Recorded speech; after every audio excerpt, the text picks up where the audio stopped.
آپ نے سنا ہوگا حضور نے سورہ رحمان کے بارے میں فرمایا ہے، سورۃ الرحمان عروس القرآن، یہ سورہ رحمان جو ہے یہ قرآن کی دلہن ہے۔ جیسے دلہن کو آپ خوشنما لباس پہناتے ہیں، آراستہ پیراستہ اس کو گہنے اور اس کو زیور پہناتے ہیں، تو جس طریقے سے سجاتے ہیں آپ دلہن کو، اللہ تعالیٰ نے ایک سورت قرآن مجید میں یہ ایسی رکھی ہے سورہ رحمان کہ اسے خوب سجایا ہے۔ اس میں الفاظ کا در و بست، اس کا اپنا ایک ڈیوائن میوزک ہے۔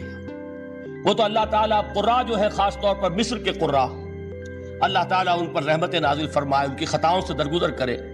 جس طرح قرآن کے انٹرنسک میوزک کو انہوں نے واضح کیا ہے، واقعہ یہ ہے کہ اگر یہ لوگ نہ ہوتے، شیخ عبد الباسط محمد عبد الصمد، شیخ محمود خلیل الحصری، یہ لوگ کہ جنہوں نے قرآن کے اس غنا، میوزک، یہ لفظ جو ہے آپ حیران نہ ہو کہ میں یہ کوئی شاید توہین کر رہا ہوں قرآن کی، حضور نے یہ لفظ استعمال کیا ہے، تغنو، اس قرآن کو اچھی سے اچھی خوشلہانی کے ساتھ پڑھو۔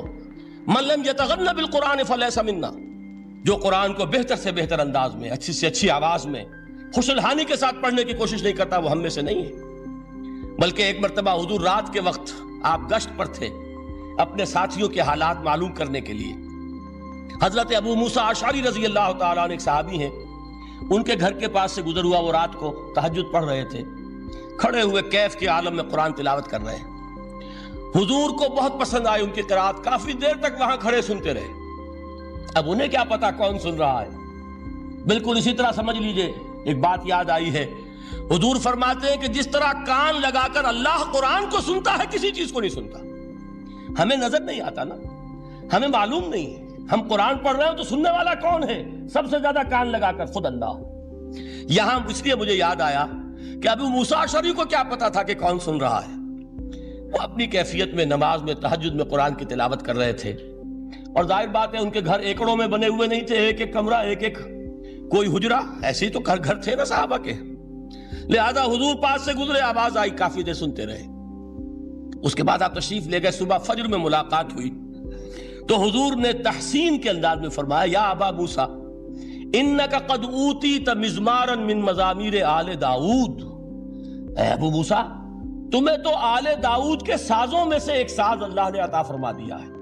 جس طرح حضرت داؤد، لہن داؤدی مشہور ہے کہ جب وہ پچھلے پہر رات کو حمد کے ترانے الاپتے تھے، قرآن میں ہے کہ پرندے شامل ہو جاتے تھے ساتھ، اور پہاڑ وجد میں آتے تھے، پہاڑ بھی ان کے ساتھ شریک ہوتے تھے۔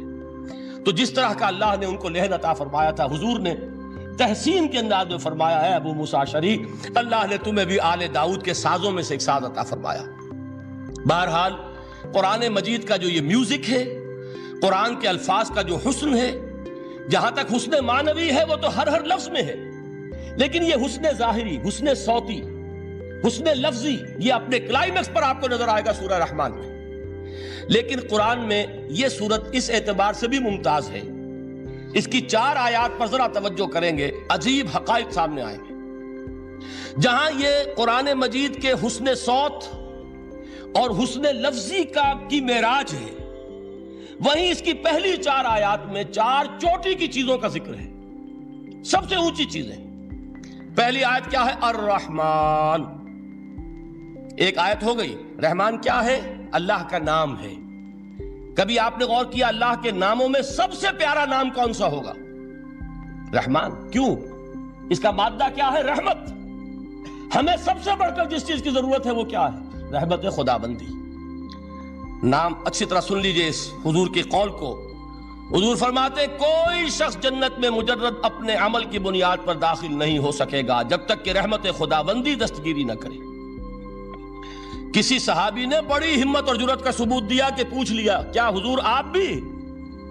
جب آپ نے فرمایا کوئی شخص داخل نہیں ہو سکتا جنت میں محض اپنے عمل کی بنیاد پر جب تک کہ رحمت خدا بندی جو ہے وہ دستگیری نہ فرمائے۔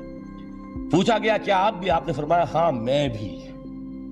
آپ انداز کیجئے کہ اگر محمد الرسول اللہ بھی رحمت خداوندی کے ضرورت مند ہوں تو تاب دیگراں چے رسد، ہماری تو سب سے بڑی ضرورت رحمت خداوندی ہے۔